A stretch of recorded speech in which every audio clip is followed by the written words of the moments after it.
Wow, good afternoon everyone. Tingnan naman nga naman ang sikat ng araw.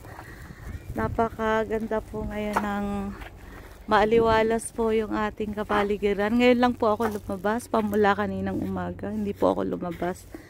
So ayan po, busy po kanina si Bidang-Bidang. Naglaba po si Bidang. So ayan, palabas po kami at kukuha po kami ng grocery. Mag-grocery po kami sa superstore. Tara, samahan nyo kami mga kalaps. Ayan guys, at nandito na nga po kami. Papunta na po kami sa superstore. Kung makikita nyo po, melted na po yung mga snow po sa road. At napakataas po ng sikat po ng araw. Ang oras po natin ngayon ay 4:30 and 3 degrees po. So positive po ngayon. So hindi po siya negative. Pero hindi po ibig sabihin na hindi po malamig. Malamig pa rin po sa labas. So, ayan po. Tatahakin po natin po yung papunta po sa superstore para po kumuha po tayo ng iba pong mga gagamitin po natin sa bahay. Ayan po. Mamaya po ulit. At ayan nga po, malapit na po tayo sa superstore. Mga ilang kembot na lang po at nandun na po tayo, mga lalabs. Nakikita nyo po, melted na po yung iba pong mga snow sa daan. Ayan, malinis po. And sana hindi na po mag-snow uli. Kasi dapat po maghuhugas po uli kami ngayon ng car. Pero sabi po ni Daddy, too late na raw po para maghugas ng car. Kasi po, mapapros na naman po yung aming pong bintana. So, maybe bukas na lang po uli kami. Sana ganito po uli yung sikat ng araw. Ayan po, at papaliko na po kami. Malapit na po kami sa superstore. Ayan guys, liliko na po tayo. Ayan. At samahan niyo po akong mamili po sa superstore ng mga ilang po namin kailangan sa bahay. Ayan. Dito nga po pala ay hindi po problema po kung everyday po kayo ay nasa superstore or everyday po yung bibilihin yung mga kailangan nyo kasi malapit lang naman po kaysa po yung mag-i-stock ka sa rep tapos hindi naman din po nagagamit, minsan nasisira lang po like yung mga vegetable po.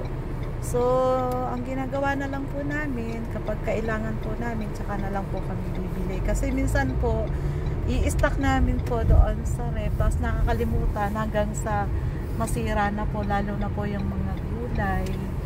So mas okay pa po yung kung magluluto kami yung kailangan lang po namin, yun na lang po yung bibili namin kaysa po nasasayang lang naman po, hindi po nagagamit kasi malapit lang naman po ito.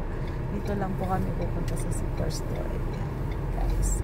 So malapit na po tayo at sige po, mamaya po ulit pag nasa loob na po tayo, pupunta lang po kami sa parking.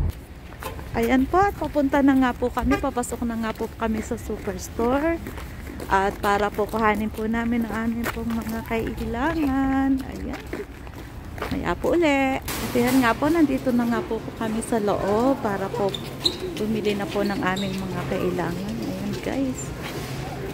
So, ang dami pong mga prutas ngayong araw na ito, mga lalabs. At ayan nga po, makikita nyo po, bago pong, parang bagong stock po ng mga items. Ayan, swerte. Si Yating, ayan o, nag-i-stock po. So, ayan, marami po tayo ngayon mapapagpilian.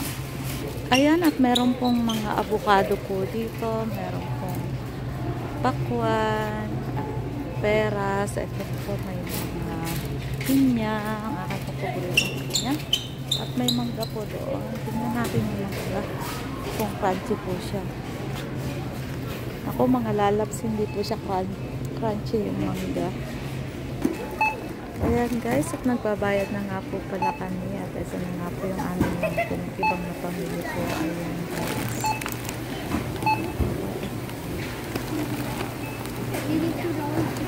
So ibabag na po ni Bidang-Bidang. Ayan guys, pabalik na nga po pala uli kami sa parking area po. Tapos na po kami bumili po ng ilan lang po na mga kailangan. Ayan. Salamat po sa inyong mga nanonood.